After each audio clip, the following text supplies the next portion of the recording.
Mister R. N.. Ravi sir கவர்னராக இருக்கும் பொழுது ஒன் மோர் யூஜிசி நாமினி ஒரு அப்பாயின்மெண்ட் வேணும்னு அது கேட்டார். 5 நபர் கமிட்டியாக அது தேர்வுக்குழு அமைக்கப்பட்டவுடன் அந்த வைஸ் சான்சலர் அமைக்கப்படும். நீ அடிப்பணியணும், உங்களை அடிப்பணிய வைப்போம். அப்ப நான் ஓனரு, ஆனா என் வீட்டுல என்ன சுண்ணாம்பு அடிக்கணும் நீங்க முடிவு பண்ணுவீங்க. முதலமைச்சர் வேந்தரா இருக்கணும் அவசியம் கிடையாது. உயர்கல்வித்துறை அமைச்சர் வேந்தராக இருக்கலாம் ஒரு மனசுக்குள்ள நினைச்சிருக்கலாம். உயர்கல்வித்துறை அமைச்சர் கல்லூரிக்குள்ள கால் வைக்கிறதுக்கு அதிகாரம் கிடையாது. இன்னைக்கு இணை வேந்தர்னு போயிட்டு இருக்கிறீங்க. இணக்கமாக போவது என்றால் என்ன? அரசமைப்பு சட்டத்தை ஓரமா வச்சிருங்க, அது செல்லா காசு.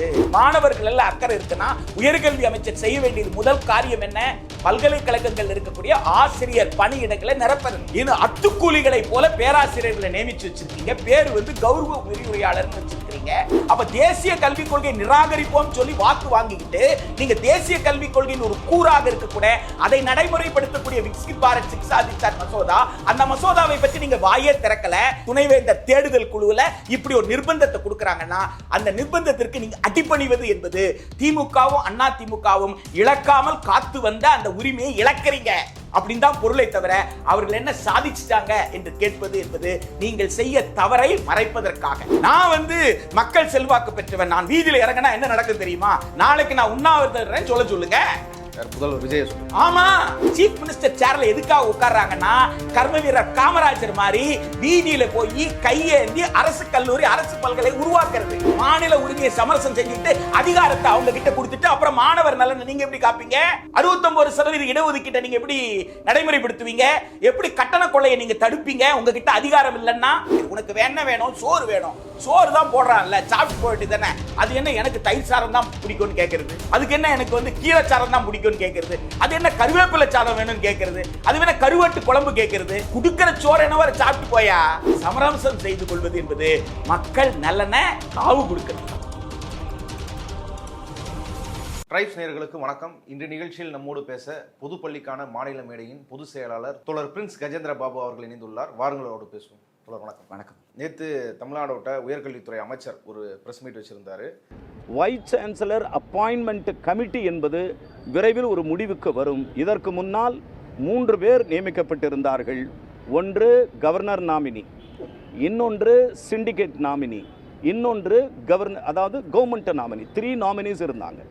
ஆனால் மிஸ்டர் ஆர்.என். ரவி சார் கவர்னராக இருக்கும் பொழுது ஒன் மோர் யூஜிசி நாமினி ஒரு அப்பாயின்மெண்ட் வேணும்னு அது கேட்டார். அது நிலுவையில் இருந்தது. மாண்புமிகு கவர்னர் அவர்கள் அநேகமாக அதற்கு இடைவு கொடுத்ததாகவே நான் கருதுகிறேன். 5 நபர் கமிட்டியாக அது தேர்வுக்குழு அமைக்கப்பட்டவுடன் வைஸ் சான்சலர் என்பது இம்மீடியட், உடனுக்குடன் அந்த வைஸ் சான்சலர் அமைக்கப்படும். துணைவேந்தர்களை நியமிக்கிற அந்த குழு அது ஏற்கனவே 3 பேரா இருக்கு. யூஜிசி ஏற்கனவே அவங்க தரப்பு ஒருத்தவங்களை சேர்க்கணும்னு சொல்லிட்டு இருந்தாங்க. அதுக்கு அதிமுக அரசுல இருந்தே அதுக்கு எதிராக நின்றுட்டு இருந்தாங்க. சட்டம் இயற்றி அதுக்கு எதிராக நின்றுட்டு இருக்கிறாங்க. இப்போ அது 5 பேரா மாற்றப்படும். ஆளுநர் அதுக்கு இசைவு தெரிவிச்சிருக்கிறாரு. சுமூகமாக முடிஞ்சிடும்னு நினைக்கிறோம். இதுக்கப்புறம் இந்த துணைவேந்தர் நியமனம்லாம் தாமதிக்காது, இது தமிழ்நாட்டுக்கு ஒரு நல்ல செய்தி அப்படின்ற மாரி அவர் அறிவிச்சிருந்தாரு. அது உடனே எல்லார் மத்தியிலும் ஒரு கொந்தளிப்பு ஏற்படுத்துச்சு. எப்படி இது ஒன்றிய அரசுக்கு அடிப்பணிறதா இருக்குது அப்படின்ற மாரி எடுத்திருந்தாங்க. ஆனால் அது ஒரு ப்ராக்டிக்கலாக இதை விட்டா வேற தீர்வு இல்லைன்ற மாரி எல்லாம் ஆர்கியூ பண்ணுறாங்க. உங்கள் பார்வை என்ன? சட்டம் என் கையில்னு ஒரு படம் வந்துச்சு, ஒரு தமிழ் சினிமாவுக்கு டைட்டில் அது. சட்டம் என் கையில் இருந்தாலும் நான் சட்டப்படி தானே ஆட்சி செய்ய முடியும். நான் விதித்ததுதான் சட்டம் என்று சட்டத்தை நான் மாற்றிக்கொள்ள முடியுமா என்பதுதான் நம் முன்னாடி இருக்கிற கேள்வி. மன்னராட்சி காலத்தில் அப்படி இருந்தது, சர்வாதிகார காலங்களில் அப்படி இருந்தது. அதையெல்லாம் கடந்து தான் இந்தியா விடுதலை பெற்ற பிறகு ஒரு ஜனநாயக குடியரசாக, வெறும் குடியரசு அல்ல, ஒரு ஜனநாயக குடியரசாக, அதாவது மக்களிடம் இறுதி இறையாண்மை என்கின்ற அடிப்படையில், மக்களிடமிருந்து இறையாண்மை அரசிடம் பெறுகிறது என்கின்ற அடிப்படையில் இந்திய அரசமைப்பு சட்டத்துக்கு உட்பட்டுத்தான் அது மாநிலத்தின் முதல்வர், ஆளுநர், அதே மாதிரி ஒன்றியத்தில் பிரதமர், குடியரசுத் தலைவர், உச்சநீதிமன்றம், உயர்நீதிமன்றம் உட்பட எல்லோருமே சட்டத்துக்கு உட்பட்டு தான். அப்படி அத்தகைய இந்தியாவின் சட்டம் எதுன்னு கேட்டால் இந்திய அரசமைப்பு சட்டம். அந்த சட்டம் தந்திருக்கிற அதிகாரத்தின் அடிப்படையில் மாநில அரசால் இயற்றப்பட்டது தான் ஒவ்வொரு பல்கலைக்கழகத்தை நிறுவுவதற்கான தனித்தனி சட்டங்கள். அப்போ ஒரு பல்கலைக்கழகத்தை நிறுவுகின்ற போது அந்த பல்கலைக்கழகம் நிர்வாகம் எப்படி இருக்கும், அதற்கு அதனுடைய அலுவலர்களை எப்படி நியமிப்பது என்கின்ற பிரிவுகள் அந்த சட்டத்தில் இருக்கு. அந்த சட்டத்தின் பிரிவின்படியே 3 பேர் கொண்ட குழுன்னு நீங்க சொல்லியிருக்கீங்க. இப்போ சட்டப்படி உங்களால் எத்தனை பேரை நியமிக்க முடியும்னா 3 பேர் கொண்ட குழுவை தான் நியமிக்க முடியும். அப்போ அந்த 3 பேர், அந்த தேடுதல் குழுவில் இருக்கிற 3 பேர், ஒருத்தர் வந்து பல்கலைக்கழகத்தோட பிரதிநிதியாக, அதோட சிண்டிகேட் ரெப்ரசன்டேட்டிவாக ஒருத்தர் இருப்பார், இன்னொருத்தர் மாநில அரசின் பிரதிநிதியாக ஒருத்தர் இருப்பார். ஏன்னா மாநில அரசு தான் பல்கலைக்கழகத்தை நிறுவியது, உரிமையாளர்னு எடுத்துக்கிட்டா மக்கள் தான். 3வது ஆளுநர், வேந்தர் என்ற அடிப்படையில் ஆளுநர். இதுதான் வந்து சட்டத்தில் இருக்கிறது.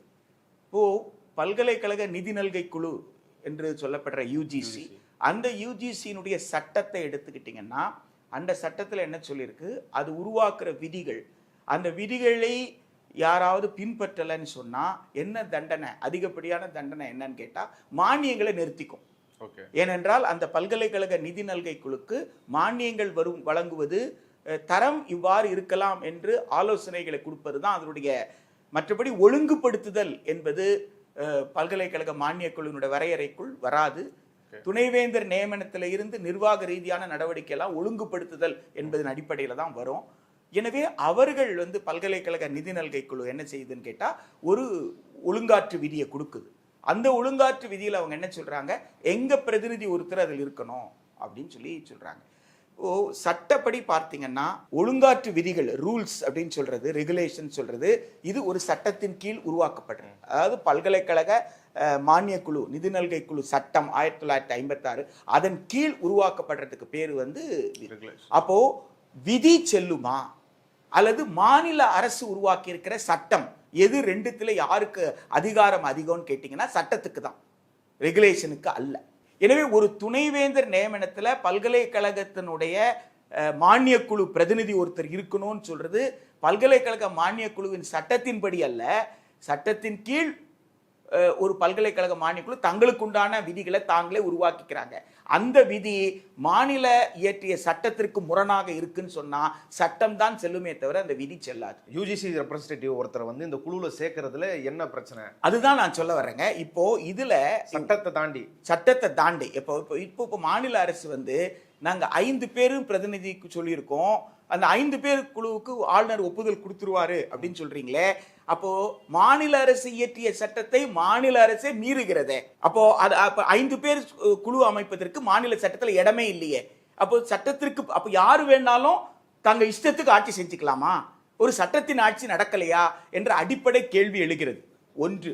2வது, நீங்க கேட்கிற கேள்வி வந்து ஒரு பிரதிநிதி இங்க இருந்தா என்ன?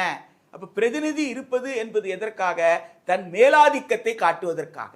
மேலாதிக்கம்னா அந்த மாதிரி ஒன்றிய அரசு தான் நினைப்பதை எல்லா பல்கலைக்கழகத்திலையும் செய்ய முடியும், என்னை மீறி நீ ஒன்றும் செய்ய முடியாது என்பதற்கு பல்கலைக்கழக மானிய குழுவை பயன்படுத்துது. தேசிய கல்விக் கொள்கை 2020, அந்த தேசிய கல்விக் கொள்கை 2020 இந்தியா முழுக்க மக்கள் எதிர்ப்பதற்கு மிக முக்கிய காரணமே அது வந்து தனியார் கல்லூரிகளை, குறிப்பாக பன்னாட்டு பல்கலைக்கழகங்களை, வெளிநாட்டு பல்கலைக்கழகங்களை இந்தியாவுக்குள்ள அனுமதிக்கிறதும், அதன் விளைவாக மாநில பல்கலைக்கழகங்களுக்கு போதுமான நிதி இல்லைன்னா அதோடு போட்டி போட முடியாதுன்னு வலுவிழந்துடும். அப்படி வலுவிழந்ததுன்னு சொன்னா சமூக நீதியின் அடிப்படையில் எல்லோருக்கும் கல்வி கொடுக்கிற வாய்ப்பு கிடைக்காம போயிடும். இப்போ வாய்ப்பு வசதி இருப்பவர்களுக்கு மட்டுமே உயர்கல்வி என்ற பழைய நிலைக்கு நாம் மீண்டும் செல்ல வேண்டிய ஒரு சூழல் வரும் என்பதனால தேசிய கல்விக் கொள்கை நம்ம நிராகரிக்கிறோம். இப்ப தேசிய கல்விக் கொள்கை கூறுகளை பல வகையில நடைமுறைப்படுத்துறதுக்கு ஒவ்வொரு அமைப்பா அது பயன்படுத்துறது. அப்படி ஒரு அமைப்பு தான் யூஜிசி. எனவே யூஜிசியோட பிரதிநிதியை வலுக்கட்டாயமாக திணிக்க வேண்டிய அவசியம் என்ன என்று ஒன்றிய அரசை பார்த்து கேட்பதற்கு பதிலாக நீங்க ஏத்துக்கிட்டா என்ன தப்புன்னு இங்க மட்டும் கேட்க வேண்டிய அவசியம் எங்கன்னு இருக்கு? இல்ல தோழர், இப்போ 5 பேர் ஆகுறாங்க. இப்போ ஏற்கனவே யூஜிசி நம்பரை வைக்கணும் அப்படின்றது தான் அவங்களோட கோரிக்கை. ஆளுநர் அது யூஜிசி ஸ்டாண்டா இல்லாமல் ஒரு ஒன்றிய ஸ்டாண்டா தான் அவங்க வெளிப்படுத்துறாங்க. ஆளுநர் அதில் தான் நிற்கிறார் ஸ்டெப்பனா. இப்போ அவங்க அதை வந்து ஒரு டெக்னிக்கலாக தீக்கிறோன்ற அடிப்படையில் சிண்டிகேட்லேருந்து இன்னொருத்தர், பல்கலைக்கழக இதுலேருந்து இன்னொருத்தர், ஆட்சிக்குழுலேருந்து இன்னொருத்தர் வச்சுட்டு அப்போ மெஜாரிட்டி வந்து ஸ்டேட்டுக்கு தானே ஸ்ட்ரென்த் இருக்குது. 3 பேர் ஸ்டேட்டோட ரெப்ரஸன்டேட்டிவ் தானே இருக்கிறாங்க. இதனால என்ன ஆயிரப்போகுது அப்படின்னு அவங்க கேட்குறாங்க. அப்போ இந்த அடிப்படையில் நான் என்ன கேட்குறேன், 2 பேர் எதிரின்னு முடிவு பண்ணிட்டாங்களா? 2 பேரும் மாநில அரசுக்கு எதிராக தான் முடிவு பண்ணுவாங்க. ஆனால் நாங்கள் எதிராக முடிவு பண்ணா கூட அது ஒன்றும் வேலைக்காக போறது இல்லை அப்படின்னு சொல்ல வர்றீங்களா? அப்படி ஒரு புரிதல் இருந்தாலே தவறான புரிதல். ஒன்று. 2வது, பல்கலைக்கழகம் என்பது ஒரு தனி என்டிட்டி. அதுல நீங்க வந்து சிண்டிகேட் அப்படின்னு வச்சிருக்கீங்க அப்படின்னு சொன்னா அந்த சிண்டிகேட் ஏன் வச்சு அரசு சொல்வது எல்லாமே சிண்டிகேட் கேட்கணும்னா சிண்டிகேட் தேவையில்லையே, டைரக்டா அரசே சொல்லிட்டு போயிடலாமே. சிண்டிகேட்டோட அப்போ சிண்டிகேட் என்ன முடிவு எடுக்கும் நான் எப்படி தீர்மானிக்க முடியும்? அது எப்படி மாநில அரசு நினைப்பதுபடி சிண்டிகேட் நினைக்குது அப்படின்னு நான் எப்படி சொல்ல முடியும்? பல்கலைக்கழகத்திற்கு வேந்தராக இருப்பவர் ஆளுநர். ஆளுநர் கூப்பிட்டு தான் கூட்டம் நடத்திட்டு இருக்காரு. ஆளுநர் சொல்வதை கேட்க வேண்டிய ஒரு சூழலுக்கு சிண்டிகேட் எல்லாம் இருக்கு அப்படின்றது தான் கடந்த 10 ஆண்டுகளாக நாம வந்து பார்த்துக்கிட்டு இருக்கோம். இதுல இருந்து தமிழ்நாட்டில் இப்படி ஒரு அனுபவம் இதற்கு முன்னாடி கிடையாது.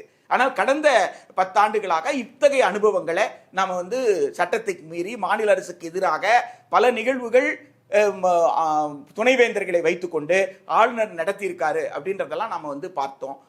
அப்படி இருக்கும் பொழுது எப்படி மாநில அரசை ஒத்து சிண்டிகேட்டும் ஒன்னா இருக்கு? நீங்க தான் மெஜாரிட்டி, அப்படி மெஜாரிட்டி மைனாரிட்டி பார்க்கறதே வந்து இங்க நியாயமற்றது. இங்க வந்து நீ அடிப்பணியணும், உங்களை அடிப்பணிய வைப்போம் என்கின்ற ஒரு சர்வாதிகார போக்கில் ஒன்றிய அரசு இருக்கிறது என்கின்ற போது சட்டத்தின் ஆட்சியை நிலைநிறுத்துவது தான் என்னுடைய வேலை என்கின்ற அடிப்படையில் மாநில அரசு செயல்படாமல் மாநில அரசின் உரிமையை விட்டு கொடுப்பது என்பது நீங்க கொஞ்சம் கொஞ்சமாக அந்த மனநிலைக்கு மக்களை தயார்படுத்துறீங்கன்னு அர்த்தம். நீங்க என்னன்னு கேட்டா மனநிலைக்கு சொல்றீங்களா? ஆமா, மக்கள் நீங்க என்ன நிலைமைக்கு வரீங்க? நீங்க யூஜிசி ஒரு ரெப்ரசன்டேட்டிவ் ஒருத்தர் இருந்தா என்ன பான்றது. அடுத்து எங்க போறீங்க நீங்க? விஸ்கிட் பாரத் சிக்ஷா அதிஷ்டான் அது என்ன செய்யுது? ஒழுங்காற்று அதிகாரத்தை யார் எடுத்துக்கிறாங்கன்னு கேட்டா ஒன்றிய அரசு எடுத்துக்குது. அப்போ ஒழுங்காற்று அதிகாரம் யாருக்கு இல்ல? ஒன்றிய அரசுக்கு இல்ல. ரெகுலேட்டிங் பவர் ஒன்றிய அரசுக்கு இல்ல. அரசமைப்பு சட்டத்தின்படி மிக தெளிவாக பட்டியல் 2 வரிசை 32ல தான் ஒழுங்கு, அது மாநில அரசு.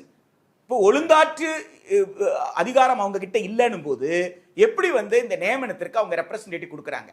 அப்போ இந்த விக்சித் பாரத் சிக்ஷா அதிஷ்டான் மசோதாவா தான் இருக்கு, அது இன்னும் சட்டமே ஆகல. அது சட்டம் ஆகக்கூடாது, அது மாநிலத்தின் உரிமைக்கோ இந்திய அரசமைப்பு சட்டத்துக்கு எதிராக இருக்கு என்கின்ற ஒரு போராட்டம் நடந்துகிட்டு இருக்கு.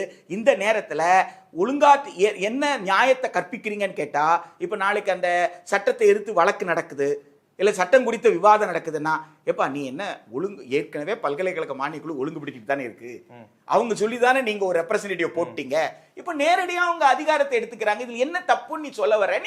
நீங்க நியாயப்படுத்த போறீங்க. இப்போ ஒட்டுமொத்தமாக அதிகாரத்தை உங்கள் கையில் கொண்டு போவதற்கு முன்னாடி மனரீதியாக ஏற்கனவே அவங்க ரெப்ரசன்டேட்டிவ் நீங்க அக்செப்ட் பண்ணிட்டீங்க. இப்போ அவங்க நேரடியாக ஒழுங்குபடுத்துறேன்றாங்க. இதனால என்ன கெட்டு போகுது? நீ தானே ஓனரு. அப்ப நான் ஓனரு, ஆனா என் வீட்டில் என்ன சுண்ணாம்பு அடிக்கணும் நீங்க முடிவு பண்ணுவீங்க. நான் ஓனரு, எங்க வீட்டில் யாரை வந்து குடி வைக்கணும்ன்றதை நீங்க தீர்மானிப்பீங்க. ஆனா பேருக்கு மட்டும் நான் ஓனர். அதுபோல் சென்னை பல்கலைக்கழகம், அண்ணா பல்கலைக்கழகம், மதுரை காமராஜர் எல்லாத்துக்கும் வந்து மாநில அரசு தான் வந்து உரிமையாளர், மாநில சட்டம். ஆனா மாநில அரசுக்கு இந்த பல்கலைக்கழகங்களை ஒழுங்குபடுத்துவதற்கு எந்த அதிகாரமும் இருக்காது என்கின்ற அடிப்படையில் அப்ப மாநிலங்களை சிறுமைப்படுத்துறீங்க. ஒரு மாநிலம் என்கின்ற ஒரு அமைப்பே இல்லாமல் செய்யக்கூடிய ஒரு நீண்ட கால செயல் திட்டத்தின் ஒரு பகுதியாகத்தான் இது பார்க்க முடியுமே தவிர, இது ஏதோ துணைவேந்தர் நியமனம் அதுல விட்டு கொடுத்துட்டு போறது என்கின்ற அடிப்படையில எல்லாம் இது பார்க்க முடியாது. தாவேக அரசு முதல்வர் விஜயா இருக்கட்டும், அவங்க என்ன சொன்னாங்கன்னா, ஒன்றியத்தோட கொள்கை ரீதியான பிரச்சனை இல்லை, அரசியல் ரீதியான பிரச்சனை இல்லை, ஒன்றரை சொல்ல நாங்கள் கண்டிப்பாக அதில் சமரசம் இல்லாமல் இருப்போம், மாநில உரிமைகளை வந்து உயர்த்தி பிடிப்போம். ஆனால் நிர்வாக ரீதியான பிரச்சனையில் வந்து தேவையில்லாமல் சிக்கலை உண்டாகிறது அப்படின்னு இல்லாமல் மாநில நலன் சார்ந்து அதில் எங்கே விட்டு கொடுத்து போகணுமோ அப்படி விட்டு கொடுத்து போகணுன்றது தான் அவங்களோட பொலிட்டிக்கல் ஸ்டாண்டு. இது ஆரம்பத்தில் அந்த அரசு அமைஞ்சு அமைச்சர்கள் பதவியெல்லாம் ஏற்ற பிறகு இதே உயர்கல்வித்துறை அமைச்சர் விஸ்வநாதன் சொன்ன ஒரு ஸ்டேட்மெண்ட் வந்து ரொம்ப அதிர்ச்சிக்குள்ளாச்சு. அது என்னன்னா, போன அரசு கொண்டு வந்த கொள்கை தான் வந்து முதல்வர் வந்து வேந்தராக இருக்கணுன்றது. இந்த அரசு வந்து அதையே ஃபாலோ பண்ணணுன்ற அவசியம் கிடையாது, இப்போ இருக்கிற முதல்வர் முடிவு பண்ணிப்பாரு அது என்னன்றது. என்னடா இது இத்தனை வருஷமா போராடி பெற்ற ஒரு உரிமையை வந்து இப்படி சொல்லிட்டாரு அப்படின்ற மாதிரி அது ஒரு விமர்சனத்துக்குள்ளாச்சு. ஆனால் இவங்க ஒரு டாக்டிக்ஸ் சொல்றாங்கல்ல, நிர்வாக ரீதியான விஷயத்துல தேவையில்லாமல் முரண்டு பிடிச்சி மாநிலம் நல்லா கெடுத்துட மாட்டோம் அப்படின்ற புரிதல் இருக்குதுல்ல, இவங்களுக்கு இது யூஜிசி வர்றதுன்றதே ஒரு மேலாதிக்கத்தை செய்யறதுக்கான நீங்க சொல்ற பார்வையில் அதுக்கானதான்றது தெரியலையா, இல்லை இது டாக்டிக்ஸா, இது என்னன்னு சொல்ல வரீங்க? இல்லை, நான் என்ன நினைக்கிறேன், மாண்புமிகு உயர்கல்வித்துறை அமைச்சர் அவர்கள் முதலமைச்சர் தான் வேந்தராக இருக்கணும் அவசியம் கிடையாது, அதை கண்ட ஆட்சியில் முடிவு பண்ணாங்க அப்படின்னு சொன்னால் நான் எப்படி புரிஞ்சுக்கிறேன்னா, முதலமைச்சர் வேந்தராக இருக்கணும் அவசியம் கிடையாது, உயர்கல்வித்துறை அமைச்சர் வேந்தராக இருக்கலாம்னு ஒரு மனசுக்குள்ள நினைச்சிருக்கலாம். நீங்க ஏன் முதலமைச்சர் வேந்தராக இருக்கணும்னு சொல்றீங்க? ஏன் உயர்கல்வித்துறை அமைச்சரே வேந்தராக இருந்தால் என்ன தப்பு? அப்படி நாங்கள் சட்டத்தை புதுசாக கொண்டு வர்றோம் அப்படின்னு நினைச்சாரா அப்படின்றத அவர் தான் வந்து அது தெளிவுபடுத்தணும். ஒன்று. ரெண்டாவது, இப்போ வந்து அவர் கல்லூரிக்குள்ளாம் போயிட்டு வர்றதாகவும் கல்லூரிக்குள்ளே என்னென்னமோ நடக்கிறதாகவும்லாம் சொல்கிறாங்க. அந்த மாதிரி நடக்கிறத பற்றி விமர்சனங்கள்லாம் கூட வருது. கல்லூரிக்குள்ளே ஒரு கால் வைக்க முடியாது, விக்சித் பாரத் சிக்ஷா அதிஷ்டான் மசோதா வந்தான். எப்படி உயர்கல்வித்துறை அமைச்சர் கல்லூரிக்குள்ளே கால் வைக்கிறதுக்கு அதிகாரம் கிடையாது. இன்னைக்கு இணைவேந்தர்னு போயிட்டு இருக்கிறீங்க, ஒழுங்குபடுத்த முடியும் உங்களால். நீங்க வந்து மாநில அரசு நிதி கொடுக்குறீங்க, மாநில அரசு சட்டத்தின்படி அந்த பல்கலைக்கழகத்தில் இருக்கிற சட்டத்தின்படி என்னென்ன செய்யணுமோ செய்றீங்க. இப்போ ஒழுங்குபடுத்துவது எல்லாமே அப்படின்னு சொன்னா, இப்போ வந்து ஃபுட்பால் மேட்ச்சில் வந்து அமெரிக்காவில் என்ன நடந்துக்கிட்டு இருக்கோ அப்படித்தான். ஒரு அமெரிக்காவோட டீமில் ஒருத்தருக்கு வந்து ரெட் கார்டு காட்டினா, அந்த ரெட் கார்டு காட்டினவர் என்ன செய்யக்கூடாது, அடுத்தடுத்த டீமில் விளையாடக்கூடாது, அப்படிதான் பொது விதின்னு சொன்னால். ஆனால் அமெரிக்க அதிபர் ட்ரம்ப் அவர்கள் உடனே அந்த ஃபுட்பால் அசோசியேஷனுக்கு பேசி அந்த விதிகளை தளர்த்தி அடுத்த மேட்ச்லேயே அவருக்கு அப்போ ரெட் கார்டு தான் பெருசு, ஃபுட்பால் அந்த ரெஃபரி சொல்லிட்டாருன்னா முடிஞ்சது என்பது போய் ஒரு நாட்டினுடைய அதிபர் தலையிட்டு அவருடைய மேலாதிக்கத்தை காட்டி அந்த ஃபுட்பால் அசோசியேஷனுடைய அந்த விதிகளையே தன்னுடைய ஒரு நாட்டிற்காக, மற்ற யாருக்கும் அதை தளர்த்தலை, இந்த ஒரு நாட்டு தளர்த்து கோரக்கூடிய வகையில் நிர்பந்தம் பண்ணக்கூடிய அளவில் மாறி இருக்கிறத கண்ணுக்கு நேராக பார்த்துக்கிட்டோம் உங்களுக்கு.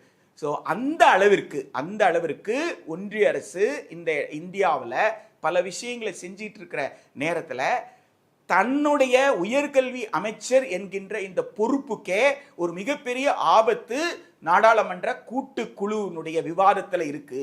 ஒரு மசோதா இருக்கு. அந்த மசோதா வந்து நிறைவேறிடுச்சுன்னா மாநில அரசுக்கு, மாநில உயர்கல்வி அமைச்சருக்கு, மாநில அமைச்சரவைக்கு, மாநில சட்டமன்றத்திற்கு நம்முடைய பல்கலைக்கழகத்தை மீது எந்த முடிவு எடுக்கிற அதிகாரம் இருக்காது என்கின்ற எந்த விதமான புரிதலும் இல்லாமல் மேனாள் நாடாளுமன்ற உறுப்பினர் இந்நாள் சட்டமன்ற உறுப்பினர் தான். அவர் வந்து திடீரென்று இன்றைக்கு சட்டமன்ற உறுப்பினர் ஆயிடல, ஏற்கனவே ஒரு நாடாளுமன்ற உறுப்பினராக தேர்ந்தெடுக்கப்பட்டு இருந்தவர். எனவே அவருக்கு இந்த புரிதல் எல்லாம் இல்லாமல் அவர் பேசுகிறார் என்பது மிக முக்கியமான ஒரு கேள்வி. இதுல அரசியல் பார்க்கல அப்படின்றீங்களே, கல்வின்றதே முதல் அரசியல். நீங்க அரசியல் பார்க்கலன்னா எந்த அரசியலை பார்க்கலன்னு என்னால் புரிஞ்சுக்க முடியல. கட்சி அரசியல் வேற, கல்வி அரசியல் வேற. இங்க சவால் கட்சிக்கு அல்ல, இங்க சவால் என்பது அரசமைப்பு சட்டத்திற்கு. அப்போ அரசமைப்பு சட்டத்திற்கு ஒரு சவால் என்றால் பாபா சாஹேப் அம்பேத்கர் அவர்கள் மிக தெளிவாக 1949 நவம்பர் 25 சொல்றாரே, மாநிலத்திற்கு தரப்பட்ட உரிமை என்பது ஒன்றிய அரசால் அல்ல, மாநிலத்திற்கு தரப்பட்ட உரிமை என்பது அரசமைப்பு சட்டத்தால். எனவே அதிகார எல்லை என்பது அரசமைப்பு சட்டம் வரையறைத்திருக்கிறது. இந்த அதிகார எல்லையை ஒன்றிய அரசு நினைத்தால் தன் போக்கிற்கு மாற்றிக்கொள்ள முடியாது, நீதிமன்றங்களே நினைத்தால் கூட மாற்ற முடியாது என்ற வார்த்தையை பயன்படுத்துறாரு. அந்த அதிகார எல்லையை மாற்றுவதற்கு முயற்சி செய்கிறார்களே, ஆனால் அம்பேத்கர் கொடுத்த வாக்குறுதியை மீறுகிறார்களே என்ற எந்த விதமான புரிதலும் இல்லாமல் ஒரு உயர்கல்வி அமைச்சர் பேச முடியுமா? இணக்கமாக போவது என்றால் என்ன? அரசமைப்பு சட்டத்தை ஓரமா வச்சிருங்க, அது செல்லா காசு. தமிழ்நாடு அரசே சட்டம் ஏற்றிருந்தா கூட அது இன்னைக்கு பயன்படுத்த முடியாது, ஓரமா வச்சிருங்க. இதெல்லாம் இல்லாம நாங்க ஒரு அரசாணை போட்டுக்கிறோம், அதன்படி நாங்க ஒரு தேர்தல் குழு வச்சுக்கிறோம் சொல்றது நாளைக்கு சட்டத்தின் ஆட்சிக்கு ஒரு சிக்கலை ஏற்படுத்துற, இந்தியாவை ஒரு அனார்கிக் ஸ்டேட்டாக, ஒரு குழப்ப நிலைக்கு கொண்டு போற மிகப்பெரிய ஆபத்து. அப்படி ஒரு குழப்ப நிலைக்கு உருவானால் ராணுவத்தை இறக்கலாம், ராணுவத்தை இறக்குவதன் மூலமாக அதிகாரத்தை ஒழுங்குபடுத்துறேன் பெயர்ல ஒரு சர்வாதிகாரத்தை நிலைநாட்டலாம் என்கின்ற சூழ்ச்சியெல்லாம் இருக்கிற நேரத்தில் இப்படி சர்வசாதாரணமாக அரசமைப்பு சட்டத்தோட நான் சமரசம் செஞ்சுக்கிறேன், அரசமைப்பு சட்டத்தை மதித்து நடந்தால் நான் ஆளுநரோடு முரண்படுவதாக இருக்கும், எனவே ஆளுநர் அரசமைப்பு சட்டத்தை மதிக்க மாட்டேன்றாரு, எனவே ஆளுநரோடு நான் சமரசமா போவது, அல்லது ஒன்றிய அரசு அரசமைப்பு சட்டத்தை மதிக்க மாட்டேன்து, ஒன்றிய அரசோடு நான் சமரசமா போறதுதான் மாணவர்கள் நலன் சார்ந்தது, மக்கள் நலன் சார்ந்தது சொல்றதுன்றது மிகப்பெரிய ஆபத்து. இந்த ஆபத்தை ஏற்கனவே அண்ணல் அம்பேத்கர் அவர்கள் எச்சரித்திருக்கிறார்.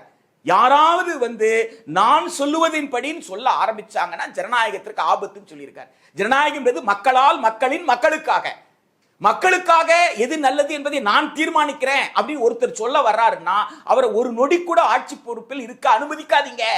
அவங்க யார் தீர்மானிக்கிறது? மக்கள் தான் தீர்மானிக்கணும். எனவே இந்திய ஜனநாயகம் மக்களால், மக்களின், மக்களுக்காக என்ற புத்தரால் சொல்லப்பட்ட, இவங்க கூட அப்ரஹாம் லிங்கன் கிட்ட போயிடுவாங்க. ஆனால் அம்பேத்கர் சொல்றது 2500 வருஷமாக புத்தர் நிறுவ நினைத்த அந்த ஜனநாயகத்தை, அந்த மக்களாட்சியை இந்த அரசமைப்பு சட்டம் நிறுவுவதற்கு முயற்சி செய்கிறது, இதற்கு இடையூறு செய்வதற்கு அனுமதிக்காதீங்க என்கின்ற வகையில் அண்ணல் அம்பேத்கர் பேசியிருக்கிறாரே. அப்ப அவர் பேச்சுக்கு மரியாதை கொடுக்கும். அந்த கான்ஸ்டிடியூவன்ட் அசெம்பிளி டிபேட்ஸ்ல ஒவ்வொரு அதிகாரத்தை வரையறைக்கும் பொழுது சொன்னது எதையுமே கவலைப்படாமல், உயர்கல்வி அமைச்சருக்கு மக்கள் நலனில் அக்கறை இருக்கு, மாணவர்கள் எல்லாம் அக்கறை இருக்குன்னா உயர்கல்வி அமைச்சர் செய்ய வேண்டியது முதல் காரியம் என்ன? பல்கலைக்கழகங்கள் இருக்கக்கூடிய ஆசிரியர் பணியிடங்களை நிரப்புறது, நிரந்தர பணியிடங்கள்ல. இன்னும் அத்துக்கூலிகளை போல பேராசிரியர்களை நியமிச்சு வச்சிருக்கீங்க. பேர் வந்து கௌரவ விரிவுரையாளர்னு வச்சிருக்கிறீங்க. அந்த நீங்க கொடுக்கிற அந்த ஊதியம் என்பது அந்த PhD படிச்சு நெட் ஸ்லெட் எல்லாம் கிளியர் பண்ணி இதற்கான உழைப்பை செலுத்தி இதற்காக எவ்வளவோ கடனோ மற்ற துயரங்கள்லாம் பட்டவர்கள் அவர்களுக்கு நீங்க கொடுக்கிறது வாடகை கொடுக்கறதுக்காவது போதுமா? சென்னை போன்ற நகரங்கள்ல, மதுரை, திருச்சி எந்த நகரத்தை நீங்க எடுத்துட்டாலும் அங்க இருக்கிற பல்கலைக்கழகத்துல வேலை செய்து கொண்டு அவர்கள் ஒரு வாடகை எடுத்து ஒரு வீட்டில் இருக்கணும்னா ஒரு கண்ணியமான வாழ்க்கை, குறைந்தபட்ச கண்ணியத்தோடு கூட வாழ்வதற்கு போதுமான அளவுக்கு ஊதியம் இல்லாத நிலையில வச்சிருக்கீங்களே, இதை சரி செய்தால்தான் கல்வித்தரம் உயரும். ஆக கல்வித்தரத்தை உயர்த்துவதற்கு அக்கறை செலுத்தாமல் ஆளுநரோடு சமரசம் செய்து கொண்டு அரசமைப்பு சட்டத்திற்கு எதிராக செயல்படுவதுதான் மாணவர்கள் நலன் என்று சொல்வதை எப்படிங்க ஏற்க முடியும்? இல்ல இதுக்கு முன்னாடி இருந்த அரசும் இல்ல இதுக்கு முன்னாடி உங்களை போல கல்வியாளர்களும் பல துறையில வந்து மாநில உரிமைகளை பேசக்கூடியவர்கள் இவங்க எல்லாரும் வந்து இந்த சண்டையை போட்டுட்டு தானே இருந்தாங்க. இப்போ போட்டு அதெல்லாம் ஜெயிச்சிருச்சா? மக்களுக்கும் அந்த அரசியல் மீறி இப்போ திமுக அதை போன எலெக்ஷன்ல ரொம்ப ஸ்ட்ராங்கா முன் வச்சாங்க, யூனியன் வெர்சஸ் ஸ்டேட்னு சொல்லி. மக்கள் அதை விரும்பல. ஏன்னா மக்களுக்கு அதுல ரிசல்ட் இல்லை. மாணவர் நலன் முக்கியமா, மாநில நலன் முக்கியமா, அப்படி யோசிக்க வேண்டிய டேர்ம் இருக்குது. நீங்க ஒன்றிய அரசும் கூட இந்த சண்டையை போட்டு என்ன ரிசல்ட் கிடைச்சதுன்ற மாதிரியான பார்வைகள் இருக்கு. கர்ம வீரர் காமராஜரை எதிர்த்து ஒரு BA பட்டதாரியை நிறுத்தியிருந்தாங்க தேர்தலில். இப்போ என்ன பிரச்சாரம் பண்ணாங்கன்னா, படிக்காத காமராஜரை எதிர்த்து பட்டம் பெற்ற இவர் நிற்கிறாரு அப்படின்னு சொல்லி பிரச்சாரம் பண்ணாங்க. பெருந்தலைவர் காமராஜர் தந்தை பெரியார் போனார் அந்த தொகுதிக்கு. அங்கே சொன்னார், படிக்காத காமராஜரை எதிர்த்து காமராஜர் கட்டிய பள்ளிக்கூடத்தில் படித்தவர் போட்டி போடுகிறார்னு பேசினார்.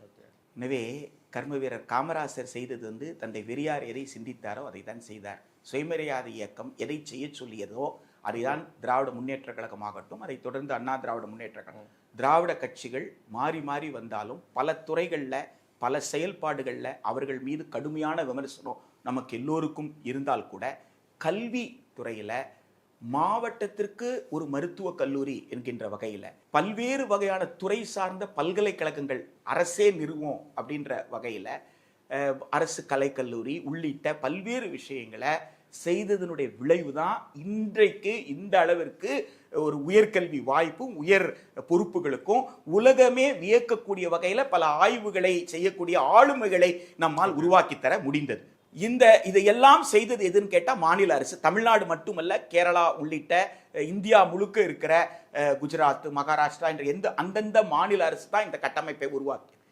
திமுக, அண்ணா திமுக இவர்கள் எல்லாம் கடுமையாக போராடியதனுடைய விளைவு தான் இன்றைய தேதி வரை நம்மால் தக்க வைக்க முடிஞ்சது. இன்றைக்கு தேதி வரைக்கும் எவ்வளவு நெருக்கடி கொடுத்தாலும் அந்த போராட்டம் தான் தக்க வைத்தது. இன்றைக்கு நீங்க அவங்க போராடி தோற்று போகல, போராடி உரிமையை இழக்காமல் பார்த்து கொண்டார்கள். கூடுதலாக உரிமை கிடைக்காம போயிருக்கலாம், இன்னும் அதிகமான சேவைகளை செய்யாம இருந்திருக்கலாம். ஆனால் இருக்கிற உரிமைகளை இழக்காமல் பார்த்து கொண்டார்கள். நீங்க என்ன சொல்றீங்க? இழந்தால்தான், உரிமையை இழந்தால்தான், தன்மானத்தை இழந்தால்தான் என்னால் பல்கலைக்கழகத்தை நடத்த முடியும், எனவே நான் தன்மானத்தை இழக்க தயாரா இருக்கிறேன். இது தனி மனித தியாகம்னு வேணா எடுத்துக்கலாம். இது தனி மனித தியாகம் இல்லையே, இது அரசமைப்பு சட்டம். அரசமைப்பு சட்டம் மாநிலத்து, அப்ப மாநிலம் ஒன்றே இல்லாமல் செய்யணும்ன்ற சூழ்ச்சியினுடைய ஒரு பகுதியாக இது கையாள போகுது அப்படின்னு சொல்கின்ற போது இது ஏற்கனவே திமுக என்ன சாதிச்சிட்டாங்க அப்படின்னு கேட்கவே கூடாது. அது திமுகவா அண்ணா திமுகவா நல்ல தமிழ்நாடு அரசு ஆட்சி இன்னைக்கு ஒருத்தர் இருக்காரு ஆட்சியில, முதலமைச்சரா ஒருத்தர் இருக்காரு, நாளைக்கு அவர் இல்லாம போகலாம், அது பிரச்சனை அல்ல. இவர் ஆட்சியில் இருக்கும்போது தமிழ்நாடு அரசு என்ன செய்தது? இவருக்கு முன்னாடி ஒருத்தர் ஆட்சியில் இருந்தார், அவர் இன்னைக்கு இல்ல. அவர் ஆட்சியில் இருக்கும்போது அவர் என்ன செய்தார்? ஆக இது தமிழ்நாடு அரசு, தமிழ்நாடு அரசு என்கின்ற வகையில தான் நீங்க அதை பார்க்கணும். கல்வி சம்பந்தப்பட்ட விஷயம் 2016 இருந்து தமிழ்நாட்டில் மிகப்பெரிய அளவுக்கு விவாதமாச்சு, தேர்தலுக்கு தேர்தல் விவாதமாச்சு. எனவே கல்விக் கொள்கையை பொறுத்த வரைக்கும் தேசிய கல்விக் கொள்கை நிராகரிப்போம் என்பதுதான் தமிழ்நாட்டு மக்களுடைய அது இவர்களுக்கு கிடைத்திருக்கிற குறைந்தபட்ச வாக்குகள் கூட. இவங்களுக்கு கிடைச்சிருக்கிற வாக்கு அதிக பெரும்பான்மை வாக்கு அல்ல, இவங்களுக்கு கிடைச்சிருக்கிறது மிக குறைந்தபட்ச வாக்கு. எண்ணிக்கையில மற்றவர்களை விட ஒரு குழுவுக்கு அதிகமான இடம் இருக்கிறதுனால ஆட்சி ஆரம்பிச்சிருக்காங்க, அவ்வளவுதான். அந்த வாக்கு கூட எந்த வாக்குன்னு கேட்டா தேசிய கல்விக் கொள்கையை நிராகரித்த வாக்கு. இவங்க என்ன தேசிய கல்விக் கொள்கையை ஆதரிப்போம்னு சொல்லி இவங்க வாக்கு கேட்டாங்களா? தேசிய கல்விக் கொள்கை நிராகரிப்போம் சொல்லி. அப்ப தேசிய கல்விக் கொள்கை நிராகரிப்போம் சொல்லி வாக்கு வாங்கிக்கிட்டு நீங்க தேசிய கல்விக் கொள்கையின் ஒரு கூறாக இருக்கக்கூட அதை நடைமுறைப்படுத்தக்கூடிய விக்சித் பாரத் சிக்ஷா அதிஷ்டான் மசோதா, அந்த மசோதாவை பற்றி நீங்க வாயே திறக்கல. அந்த மசோதாவினுடைய முன்னோட்டமாக யானை வரும் பின்னே மணி ஓசை வரும் முன்னேன்ற மாதிரி அதுக்கு முன்னோட்டமாக நீங்க வேந்தர் நிலைமையை பயன்படுத்தி துணைவேந்தர் தேடுதல் குழுவில் இப்படி ஒரு நிர்பந்தத்தை கொடுக்கறாங்கன்னா அந்த நிர்பந்தத்திற்கு நீங்க அடிபணிவது என்பது திமுகவும் அண்ணா திமுகவும் இழக்காமல் காத்து வந்த அந்த உரிமையை இழக்கிறீங்க அப்படின்னு தான் பொருளை தவிர அவர்கள் என்ன சாதிச்சிட்டாங்க என்று கேட்பது என்பது நீங்கள் செய்ய தவறை மறைப்பதற்காக. இது ஒரு பெரும் தவறு. இந்த தவறு வரலாறு மன்னிக்காது. இந்த தவறை செய்யக்கூடாது. அதே மாதிரி இந்த மாநில உரிமைன்றதும் இந்த கல்வி சம்பந்தமான விஷயங்கள்ல மாநில உரிமைன்றது வேற, மாணவர்கள் கல்வி பெறும் உரிமைன்றது வேற. மாணவர்கள் கல்வி பெறும் உரிமைக்காக மாநில உரிமையை சமரசம் பண்ணுன்றது இது ஒரு அபத்தமான வாதம் தானே? இதை அப்படித்தானே வைக்கிறாங்க, அது அப்படியான்னு கேட்கிறேன். அப்படி வைக்கக்கூடியவங்க மாநில உரிமை என்றால் என்ன, மாணவர் உரிமை என்றால் என்ன, மாநில அரசினுடைய உரிமைக்கும் மாணவர் நலனுக்கும் எது முரணாக இருக்கு அப்படின்றத கொஞ்சம் விளக்கமா சொன்னாங்கன்னா நல்லா இருக்கும். இந்த சமச்சீர் கல்வி பாடத்திட்டம் விவாதத்துக்கு வந்த உடனே சமச்சீர் கல்வி தரம் தாழ்ந்தது அப்படின்ற விவாதத்தை நிறைய பேர் நடத்தினாங்க. அப்ப நாங்க என்ன பண்ணோம், பாட நூலை திறந்து காமிச்சோம். எப்பா இது மாநில பாடநூல், இது மெட்ரிக் பாடநூல், இது சிபிஎஸ்இ பாடநூல், வா உட்காரு, இயற்பியல்ல வேதியியல்ல மொழி பாடத்துல கணிதத்துல எதை வேணாலும் எடுத்துக்கோ. இந்த வயது குழந்தைகளுக்கு இது தெரிஞ்சிருக்கணும், கூட்டல் தெரிஞ்சிருக்கணும், இந்த வயதுல பெருக்கல் தெரிஞ்சிருக்கணும், இந்த மாதிரி ஒவ்வொரு விஷயம் இருக்கு இல்லைங்களா, எது தெரிஞ்சிருக்கணும், இது இந்த பாடத்துல இருக்கு, இந்த திட்டத்துல இந்த பாடத்திட்டத்துல இல்ல சொல்லு அப்படின்னு சொன்னா ஒருத்த முன் வரல. நான் சொல்றேன் எல்லாத்துலயும் இருக்கு. வேணா ஒரு சாப்டர் இதுல முன்னாடி இருந்திருக்கலாம், ஒரு சாப்டர் பின்னாடி இருந்திருக்கலாம். 6, 7, 8ன்னு எடுத்துக்கிட்டீங்கன்னா உன் இடத்துல வந்து 6வதுல ஒருத்தன் படிச்சிருக்கலாம், என் இடத்துல 7வது படிச்சிருக்கலாம். இன்னொரு விஷயத்துல நீ 7வதுல படிக்கிறதுல நான் வந்து 6வதுல, இவ்வளவுதான் வித்தியாசம். இதை தாண்டி அந்த குறிப்பிட்ட வயதிற்குள்ள ஒரு 5லிருந்து 10, 10லிருந்து 14 இப்படி எடுத்துக்கிட்டீங்கன்னா இந்த வயதுக்குள்ள அவர்களுக்கு என்ன திறன்கள் இருக்கணுமோ அந்த திறன்கள் எல்லா பாடத்திட்டத்திலும் இருக்கு அப்படின்றத நாங்க வந்து விளக்கி சொன்னோம். ஆனா அதுக்கு மறுப்பு அவர்களால் இந்த மாதிரி சொல்ல முடியல, பொத்தாம் பொதுவா சொல்லி. அதே போலதான் இப்போவும் பொத்தாம் பொதுவாக மாணவர் நலன் அப்படின்னு பேசுறேன். அதுதான் நான் திரும்ப திரும்ப கேட்கிறேன். மாணவர் நலன் என்றால் பேரவை தேர்தலை நடத்துவது. பேரவை தேர்தலை நடத்தணும்ட்டு முன்னாள் பல்கலைக்கழக மானிய குழு தலைவராக இருந்தவருடைய தலைமையில் நடந்த அந்த குழு, அந்த ஆணையம் பரிந்துரையே கொடுத்திருக்கு. அந்த ஆணையத்தினுடைய பரிந்துரை ஏன் வந்து நீங்க நடைமுறைப்படுத்தாம இருக்கிறீங்க? உங்களுக்கு ஒரு அப்போ பல்கலைக்கழகத்துல மாணவர் பேரவை தேர்தல் நடத்துறது, கல்லூரியில மாணவர் பேரவை தேர்தல், இது மாணவர் நலன் சார்ந்தது. ஏனென்றால் மாணவர் ரெப்ரசன்ட் பண்ண முடியும், வன்முறைக்கு இடம் இருக்காது. அங்க ஒரு மக்களாட்சி என்றால் என்னன்னு மாணவர் கத்துக்க முடியும். ஆசிரியர்களை நியமிப்பது, மானியம் கொடுப்பது. 2014 இருந்து மானியம் கொடுக்கவே இல்லையே. ஒன்றிய அரசு மானியத்தை முழுசா நிறுத்திட்டாங்க. ரொம்ப குறைஞ்சு வச்சு 2% கீழே குறைஞ்சு வச்சு. அப்போ இதை பற்றி இது மாணவர்கள் நலனுக்கானதா? அப்போ என்ன நாம புரிஞ்சுக்க வேண்டிய அவசியம் இருக்குன்னா, 1950 ஜனவரி 26 இந்திய அரசமைப்பு சட்டம் நடைமுறைக்கு வந்ததிலிருந்து அந்தந்த மாநிலங்கள் மட்டுமே கல்வியை பரவலாக்குவதற்கான எல்லா வேலைகளும் பண்ணாங்க. பள்ளிகள் எல்லாம் உருவாக்குனது யாரு? மாநில அரசு. கல்லூரிகளை உருவாக்குனது யாரு? மாநில அரசு. பல்கலைக்கழகங்களை உருவாக்குனது யாரு? இதுதான் எல்லோருக்குமான கல்லூரி, எல்லோருக்குமான பல்கலைக்கழகமா இருந்தது. ஒன்றிய அரசு உருவாக்குனதெல்லாம் தேசிய அளவுல முக்கியத்துவம் வாய்ந்த உயர் சிறப்பு நிறுவனங்களை தவிர அது பல்கலைக்கழகம் எல்லோருக்குமானது அல்ல. ஒரு குறிப்பிட்ட ஆய்வுக்காக அல்லது குறிப்பிட்ட நோக்கத்திற்காக உருவானதுதான். எல்லோருக்குமான பல்கலைக்கழகங்கள் உருவாக்குனதே மாநில அரசு தான். அப்ப மாநில அரசு மாணவர் நலன் சார்ந்துதானே இயங்கி இருக்கு. மாநில அரசு மாநில மக்களின் தேவையை சார்ந்தானே உருவாக்கி இருக்கு. அப்ப மாநில அரசு மாநில நலன் சார்ந்து உருவாக்கி இருக்கு. ஜிஎஸ்டின்ற வரிமுறை வந்த பிறகு மாநிலத்திற்கான வருவாயை மாநில அரசு இழக்குது. அப்ப ஒன்றிய அரசு பங்கு போட்டு கொடுக்கணும். பாதி வரி வந்து ஒன்றிய அரசுக்கு போகுதுன்னா ஒன்றிய அரசு கிட்ட பல்கலைக்கழகங்கள் அதிகமா இல்ல, அதிகமா யார்கிட்ட இருக்கு? மாநில அரசு கிட்ட இருக்கு. அப்போ ஒன்றிய அரசுக்கு வரக்கூடிய நிதியை எல்லா மாநிலத்துக்கும் பகிர்ந்து கொடுக்கணும்ல. அப்படி பகிர்ந்து கொடுக்கலையே, அதை நீங்க கேள்வி எழுப்ப வேண்டாமா? வருமான வரி வருதே, அந்த பகிர்வை எங்களுக்கு அதிகமா வேண்டும் கேட்க வேண்டாமா? எனவே ஒன்றிய அரசு வரிகளை வசூல் செய்து வரியை கொடுக்க மாட்டேங்குது. எனவே மாநில உரிமை என்பது மாநிலம் உருவாக்கிய பல்கலைக்கழகத்தை நடத்துவதற்கு தேவையான வாய்ப்புகளும் வசதிகளும் ஒத்துழைப்பு கொடுக்கணும் ஒன்றிய அரசு என்பதுதான் ஒப்பிசைவு பட்டியல்ல கல்வி வைத்திருப்பதற்கு நோக்கமே தவிர மாநிலங்களையே இல்லாமல் செய்வது அல்ல என்கின்ற அந்த அடிப்படையில் இவர்கள் வைக்கிற வாதம் மாணவர் நலன் சார்ந்தது அப்படின்னு சொல்ற வாதம் என்பது ஏற்புடையது அல்ல.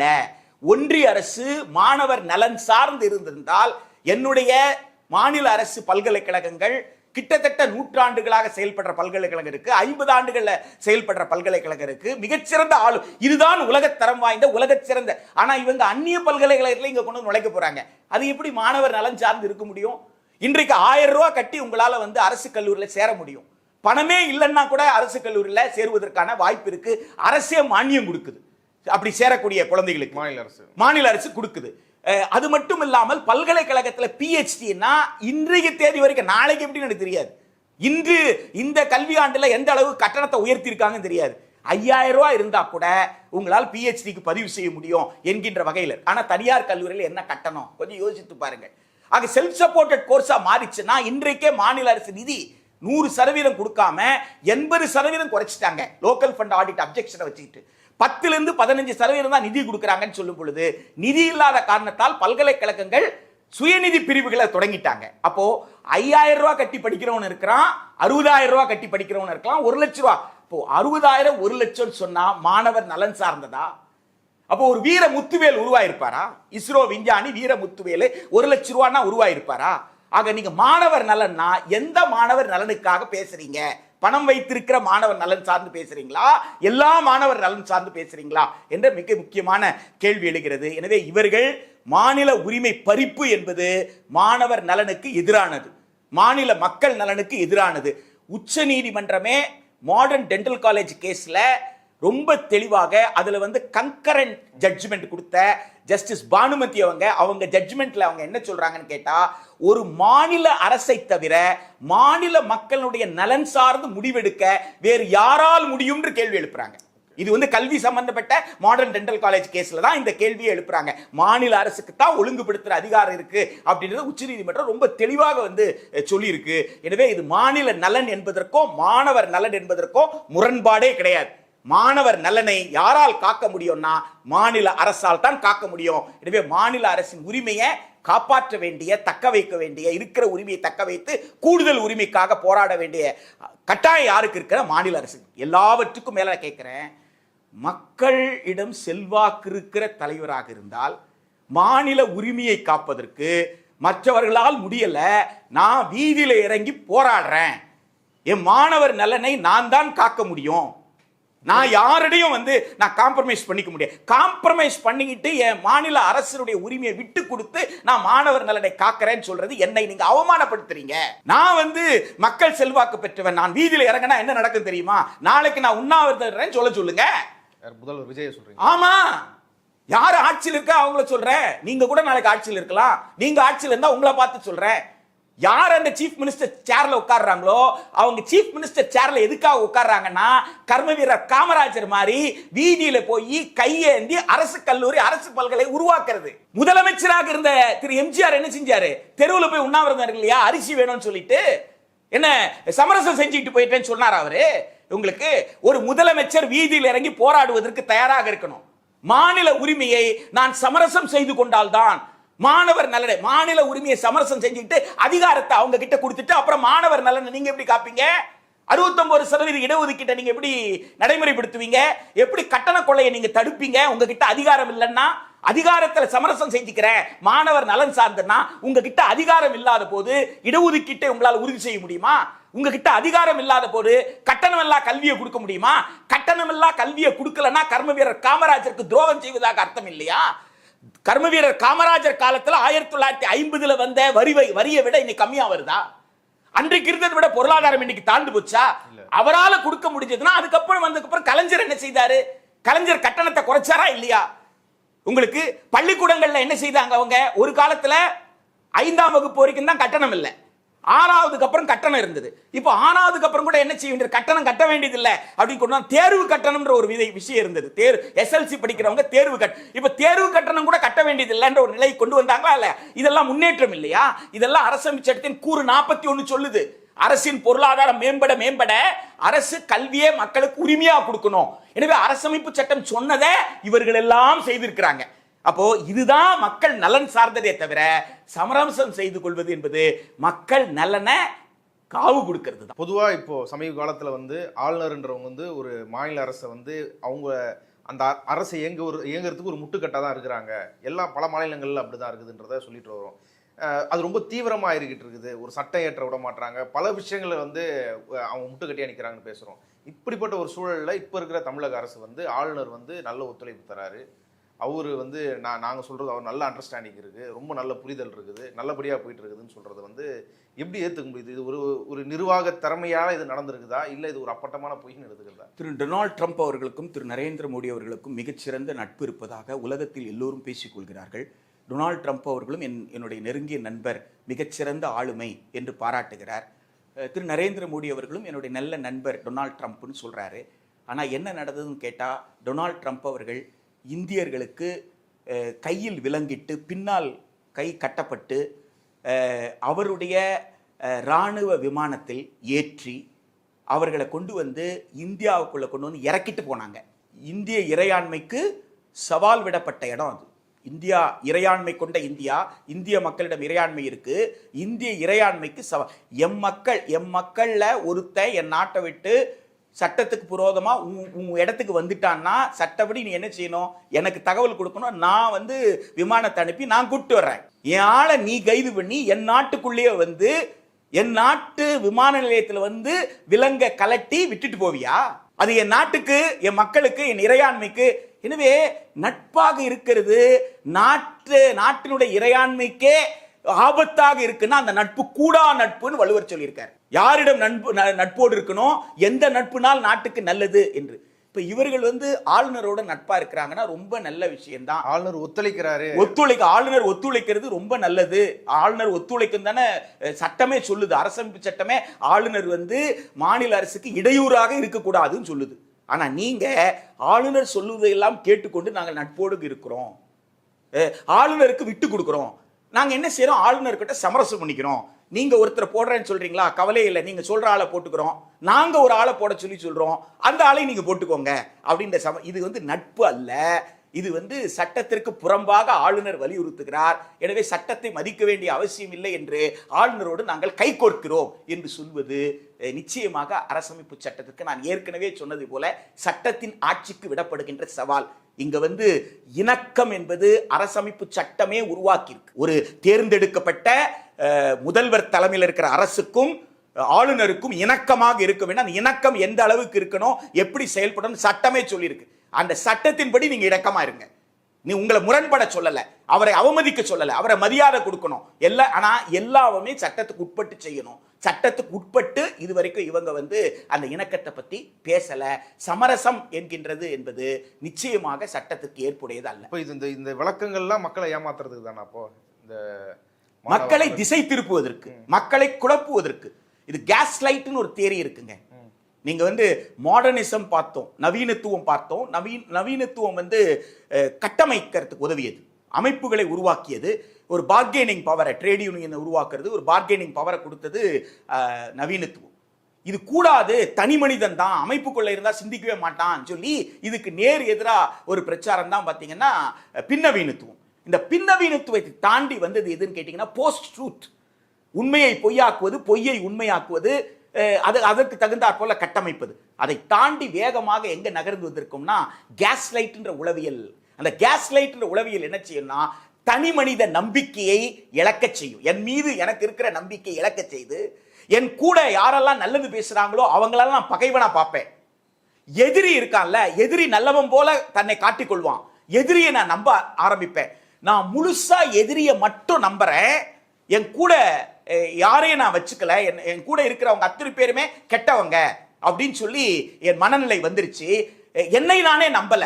நான் ஏதாவது செய்யணும்னா எதிரி நல்லவன், அவனை எதிரியா நான் பார்க்கல, அவன் தான் எனக்கு நண்பன் பார்க்கறேன். அப்படி ஒரு மனநிலைக்கு வந்ததுக்கு அப்புறம் என்ன அவன் தீர்த்து கட்டுவான். அப்போ அவன் என்னை தீர்த்து கட்டுற வரைக்கும், என்னை தீர்த்து கட்டுவதற்காகத்தான் அவன் இவ்வளவு நாடகத்தை நடிக்கிறான்.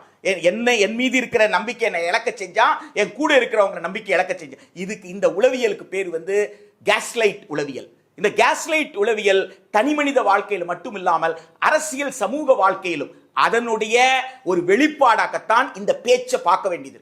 மக்களுக்கு இது நாள் வரைக்கும் இருந்த அரசமைப்பு சட்டத்தின் மீது இருந்த நம்பிக்கை, இது நாள் வரைக்கும் அரசியல் கட்சிகள் மீது இருந்த நம்பிக்கை, மக்களுக்கு இது நாள் வரைக்கும் போராடி நான் உரிமையை நிலைநிறுத்திக் கொள்ள வேண்டும் என்ற அந்த கண்ணியமிக்க தன்னம்பிக்கையான ஒரு வாழ்க்கை, இது எதுவுமே கிடையாது. சரணாகதி அடைந்தால்தான் விலங்கை போல் வாழ்வதற்கு தயாராக. உனக்கு என்ன வேணும்? சோறு வேணும், சோறு தான் போடுறான்ல, சாப்பிட்டு போயிட்டு தானே. அது என்ன எனக்கு தயிர் சாதம் தான் பிடிக்கும்னு கேட்கறது, அதுக்கு என்ன எனக்கு கீரை சாதம் தான் பிடிக்கும்னு கேட்கறது, அது என்ன கருவேப்பிலை சாதம் வேணும்னு கேட்கறது, அது என்ன கருவாட்டு குழம்பு கேட்கறது, குடுக்கிற சோறு என்னவோ அதை சாப்பிட்டு போயா அப்படின்னு சொல்றது இருக்கு பாருங்களேன். இது நியாயம் அல்ல. 21 கொடுத்திருக்கிற உரிமை கண்ணியமிக்க வாழ்க்கைக்கான உரிமை. எனவே கண்ணியமிக்க வாழ்க்கைக்கான உரிமை என்பது போராடி பெறுவது தான். எனக்கு இருக்கிற உரிமையை இன்னொருத்த தட்டி பறிக்கும் பொழுது அது போராடி பெறுவது தானே தவிர இது மக்கள் நலன் சார்ந்து நான் விட்டு கொடுக்கணும். மக்கள் நலன் சார்ந்து விட்டு கொடுக்கிறது நீ யாரு? உன்னை யார் அப்படி விட்டு கொடுக்க சொன்னாங்க? உன்னை விட்டு கொடுக்கறதுக்கு அவனை தேர்ந்தெடுத்தாங்க. எனவே இந்த வார்த்தைன்றது மக்களை ஏமாற்றுவதற்கும் திசை திருப்புவதற்கும் மக்களை பலவீனப்படுத்துவதற்கும் அதன் விளைவாக ஜனநாயகத்தை பலவீனப்படுத்துவதற்கான பயன்படுமே தவிர ஜனநாயகத்தை வலுப்படுத்தவோ மாணவர் நலன் சார்ந்தோ இந்த பேச்சு உதவாது. இவ்வளவு நேரம் இந்த செய்தி குறித்து உங்கள் கருத்துக்களை பகிர்ந்து கொண்டதுக்கு